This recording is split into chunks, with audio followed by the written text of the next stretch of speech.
Praise the Lord. Greetings to you all in the name of our Lord and Savior Jesus Christ.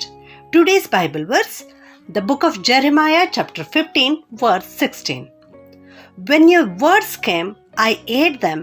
They were my joy and my heart's delight. ಯೆರೆಮೀಯನ ಪ್ರವಾದನೆಯ ಗ್ರಂಥ 15ನೇ ಅಧ್ಯಾಯ 16ನೇ ವಚನ. ನನಗೆ ದೊರೆತ ನಿನ್ನ ಮಾತುಗಳನ್ನು ಆಹಾರ ಮಾಡಿಕೊಂಡೆನು. ನಿನ್ನ ನುಡಿಗಳು ನನಗೆ ಹರ್ಷವೂ ಹೃದಯಾನಂದವೂ ಆದವು. ಈ ದೇವರ ವಾಕ್ಯವು ಪ್ರವಾದಿಯಾದ ಯೆರೆಮೀಯನಿಗೆ ದೊರೆತಾಗ ಈ ಮಾತನ್ನು ಹೇಳ್ತಾ ಇದ್ದಾನೆ. ಹೋಶೇಯ ಪ್ರವಾದಿಯ ಆಳ್ವಿಕೆಯ 18ನೇ ವರ್ಷದಲ್ಲಿ ಧರ್ಮೋಪದೇಶದ ವಾಕ್ಯಗಳು ಅವರಿಗೆ ಸಿಕ್ಕುತ್ತವೆ. ಆ ಸಮಯದಲ್ಲಿ ಯೆರೆಮೀಯ ಪ್ರವಾದಿಯು ಈ ಮಾತನ್ನು ಹೇಳ್ತಾ ಇದ್ದಾನೆ. ನನಗೆ ದೊರೆತ ನಿನ್ನ ಮಾತುಗಳು, ಅಂದರೆ ನನಗೆ ಯಾವ ಮಾತುಗಳು ಸಿಕ್ಕಿವೆಯೋ ಆ ಮಾತುಗಳು ನಿನ್ನ ವಾಕ್ಯಗಳು, ಆ ಮಾತುಗಳನ್ನು ನಾನು ಆಹಾರ ಮಾಡಿಕೊಂಡಿದ್ದೇನೆ ಎಂಬುದಾಗಿ ಇಲ್ಲಿ ಹೇಳ್ತಾ ಇದ್ದಾನೆ. ಹೌದು, ಆ ವಾಕ್ಯಗಳ ಮೂಲಕವಾಗಿ, ಆ ದೇವರ ನುಡಿಗಳ ಮೂಲಕವಾಗಿ ನನಗೆ ತುಂಬ ಹರ್ಷವಾಗಿದೆ. ಅವು ನನ್ನ ಹೃದಯಕ್ಕೆ ಆನಂದವನ್ನು ಉಂಟು ಮಾಡಿವೆ ಎನ್ನುವಂಥ ಮಾತನ್ನು ಇಲ್ಲಿ ಪ್ರವಾದಿಯಾದ ಯೆರೆಮೀಯನು ಹೇಳುತ್ತಿರುವಂಥದ್ದನ್ನು ನಾವು ನೋಡುತ್ತೇವೆ ಪ್ರಿಯರೇ. ಹೌದು, ನಾವು ದೇವರ ವಾಕ್ಯವನ್ನು ನಮ್ಮ ಆಹಾರ ಮಾಡಿಕೊಳ್ಳಬೇಕು, ಅಂದರೆ ನಮ್ಮ ಆತ್ಮೀಕ ಆಹಾರ ಮಾಡಿಕೊಳ್ಳಬೇಕು. ಈ ಲೋಕದಲ್ಲಿ ನಾವು ಜೀವಿಸುವಾಗ ನಮಗೆ ಬದುಕಲಿಕ್ಕೆ, ನಮ್ಮ ಶರೀರಕ್ಕೆ ಆಹಾರ ಅಗತ್ಯವಾಗಿ ಬೇಕು. ನಮಗೆ ಮಾಡಲಿಕ್ಕೆ, ನಮಗೆ ಹಣವನ್ನು ಸಂಪಾದಿಸಲಿಕ್ಕೆ ಸತ್ವವುಳ್ಳ ಆಹಾರ ಬೇಕು. ಹೀಗೆ ನಮ್ಮ ದೇಹಕ್ಕೆ, ನಮ್ಮ ಜೀವಿತಕ್ಕೆ ಹೇಗೆ ಆಹಾರದ ಅಗತ್ಯವಿದೆಯೋ ಅದೇ ರೀತಿಯಲ್ಲಿ ನಮ್ಮ ಆತ್ಮೀಕ ಜೀವನವನ್ನು ಚೈತನ್ಯಗೊಳಿಸಿಕೊಳ್ಳಲಿಕ್ಕೆ, ನಮ್ಮ ಆತ್ಮೀಕ ಜೀವನವನ್ನು ಬಲಗೊಳಿಸಿಕೊಳ್ಳಲಿಕ್ಕೆ ದೇವರ ವಾಕ್ಯವೆಂಬ ಆಹಾರ ನಮಗೆ ಅತ್ಯಗತ್ಯವಾಗಿ ಬೇಕು ಪ್ರಿಯರೇ. ಯೇಸು ಕ್ರಿಸ್ತನು ಈ ಲೋಕದಲ್ಲಿರುವಾಗ ತನ್ನ ಸೇವೆಯನ್ನು ಪ್ರಾರಂಭಿಸುವುದಕ್ಕಿಂತ ಮುಂಚಿತವಾಗಿ 40 ದಿವಸಗಳು ಉಪವಾಸ ಮಾಡುತ್ತಾರೆ.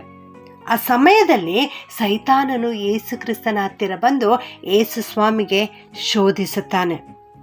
ಅಲ್ಲಿ ಕಲ್ಲುಗಳನ್ನು ತೋರಿಸಿ, ನೀನು ಈ ಕಲ್ಲುಗಳನ್ನು ರೊಟ್ಟಿಗಳನ್ನು ಮಾಡಿಕೊಂಡು ತಿನ್ನು ಎಂಬುದಾಗಿ ಹೇಳುವಾಗ ಯೇಸು ಸ್ವಾಮಿ ಮತ್ತಾಯನು ಬರೆದ ಸುವಾರ್ತೆ 4ನೇ ಅಧ್ಯಾಯ 4ನೇ ವಚನದಲ್ಲಿ ಈ ರೀತಿ ಹೇಳುತ್ತಾರೆ, ಮನುಷ್ಯನು ರೊಟ್ಟಿ ತಿಂದ ಮಾತ್ರದಿಂದ ಬದುಕುವುದಿಲ್ಲ, ದೇವರ ಬಾಯಿಂದ ಹೊರಡುವ ಪ್ರತಿಯೊಂದು ಮಾತಿನಿಂದ ಬದುಕುವನು ಎಂಬುದಾಗಿ. ಹೌದು, ಈ ವಾಕ್ಯವನ್ನು ನಾವು ಗ್ರಹಿಸಿಕೊಳ್ಳೋಣ. ನಾವು ಬದುಕಬೇಕಾದರೆ, ಜೀವಿಸಬೇಕಾದರೆ ಕೇವಲ ರೊಟ್ಟಿ ತಿಂದು ಮಾತ್ರ ಅಲ್ಲ, ಈ ಲೋಕ ಕೊಡುವ ಆಹಾರದಿಂದ ಮಾತ್ರವಲ್ಲ, ಆದರೆ ದೇವರ ಬಾಯಿಯಿಂದ ಹೊರಡುವಂಥ ಮಾತುಗಳಿಂದ ನಾವು ಬದುಕುವಂಥವರಾಗಿದ್ದೇವೆ ಪ್ರಿಯರೇ. ಹೌದು, ನಮ್ಮ ಆತ್ಮಕ್ಕೆ ಆಹಾರ, ಆತ್ಮೀಕ ಆಹಾರ ಅತ್ಯಗತ್ಯವಾಗಿ ಬೇಕು. ನಾವು ಹಸಿವೆಯಿಂದ ಬಳಲುತ್ತಿರುವಂಥದ್ದನ್ನು ಸೈತಾನನ್ನು ನೋಡಿ ಆ ಸಮಯವನ್ನು ಉಪಯೋಗಿಸಿಕೊಂಡು ನಮ್ಮನ್ನು ಶೋಧಿಸಲಿಕ್ಕೆ ಬರ್ತಾನೆ. ಆದ್ದರಿಂದ ನಾವು ಎಚ್ಚರವಾಗಿರಬೇಕು. ಈ ಲೋಕದಲ್ಲಿರೋ ಮಕ್ಕಳು ತಮ್ಮ ತಂದೆಗೆ ಮೀನನ್ನು ಕೇಳಿದರೆ ಆ ಮೀನಿಗೆ ಬದಲಾಗಿ ಹಾವನ್ನು ಕೊಡುತ್ತಾನೆಯೇ? ಅಥವಾ ರೊಟ್ಟಿಯನ್ನು ಕೇಳಿದರೆ ರೊಟ್ಟಿಗೆ ಬದಲಾಗಿ ಕಲ್ಲನ್ನು ಕೊಡುತ್ತಾನೆಯೇ? ಇಲ್ಲ, ಈ ಲೋಕದ ತಂದೆಗಳು ಆ ರೀತಿ ಮಾಡುವುದಿಲ್ಲ. ನಮ್ಮ ಪರಲೋಕದ ತಂದೆಯಾದ ದೇವರು ಸರ್ವಶಕ್ತನಾದ ದೇವರು, ಎಲ್ಲವನ್ನು ತಿಳಿದ ಆತನು. ಆತನಿಗೆ ನಾವು ಕೇಳಿಕೊಳ್ಳುವಾಗ ಆತನು ನಮಗೆ ಕೊಡದೇ ಇರುತ್ತಾನೆಯೇ? ಈ ಲೋಕದ ತಂದೆಗಳೇ ತಮ್ಮ ಮಕ್ಕಳಿಗೆ ಇಷ್ಟೊಂದು ಕೊಡುವಾಗ ಪರಲೋಕದ ತಂದೆ ತನ್ನನ್ನು ಕೇಳಿಕೊಳ್ಳೋರಿಗೆ ಎಷ್ಟೋ ಹೆಚ್ಚಾಗಿ ಆತ್ಮೀಕ ವರಗಳನ್ನು ಕೊಡುತ್ತಾರೆ. ಆದ್ದರಿಂದ ನಾವು ಕರ್ತನ ಬಳಿಯಲ್ಲಿ, ತಂದೆಯಾದ ದೇವರ ಬಳಿಯಲ್ಲಿ ಬಂದು ಬೇಡಿಕೊಳ್ಳುವಂಥವರಾಗಿರಬೇಕು.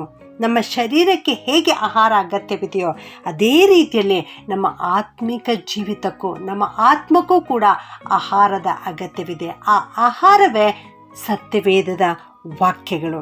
ನಮ್ಮ ಆತ್ಮೀಕ ಹಸಿವನ್ನು ನೀಗಿಸಲಿಕ್ಕೆ ಸತ್ಯವೇದದ ವಾಕ್ಯಗಳು ಅವಶ್ಯವಾಗಿವೆ ಪ್ರಿಯರೇ. ಆದುದರಿಂದ ಆತ್ಮೀಕ ದಾಹದಿಂದ ಕ್ರಿಸ್ತನ ಬಳಿಗೆ ಬರೋಣ, ದೇವರ ವಾಕ್ಯವನ್ನು ಓದಿಕೊಳ್ಳೋಣ.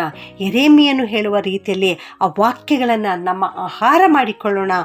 ಆಗ ನಮ್ಮ ಹೃದಯಕ್ಕೆ ಆನಂದ ಉಂಟಾಗುತ್ತದೆ, ನಮಗೆ ಹರ್ಷ ಉಂಟಾಗುತ್ತದೆ. ದೇವರ ವಾಕ್ಯವನ್ನು ಅಪೇಕ್ಷೆ ಪಟ್ಟು ಓದೋಣ, ಅವುಗಳನ್ನು ಧ್ಯಾನಿಸೋಣ.